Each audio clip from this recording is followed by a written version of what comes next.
আসসালামু আলাইকুম। আলহামদুলিল্লাহ। তো আমরা এই খড়গুলো কিনেছিলাম। তো দেখেন এই যে বৃষ্টির মধ্যে অনেক খড় নষ্ট হয়ে গেছে। তো এই জমি সহকারে মালিক এগুলো উঠাই দিছে। এখানে প্রায় 50 ডিসিমের মতো জমি। তো আমরা এই খড়গুলো কিনেছিলাম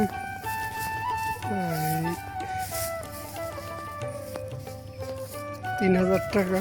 তো বলতেছে আরও দেওয়ার জন্য 500 দেওয়ার জন্য 3500।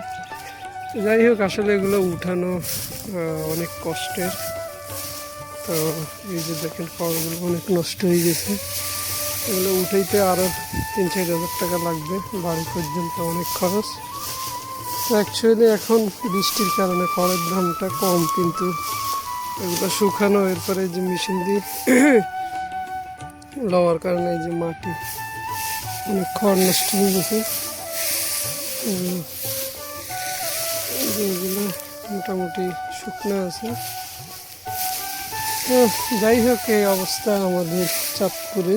খড়ের দাম এখন তেমন নাই, তবে এগুলো উঠাইতে পারলে আসলে অনেক দাম, যেহেতু আমাদের গরু আছে। আর এগুলো হচ্ছে আমাদের জমিনের, এগুলো প্রায় শুকিয়ে গেছে। আসলে অ্যাকচুয়ালি এই কাজগুলো করতেছি, এই জন্য বর্তমানে কোনো ভিডিও করতে পারতেছি না। যাই হোক, সবাই দোয়া করবেন আল্লাহ যেন আবহাওয়াটা ভালো রাখে, আমাদের খড়গুলো গরুর জন্য উঠাতে পারি। আসসালামু আলাইকুম।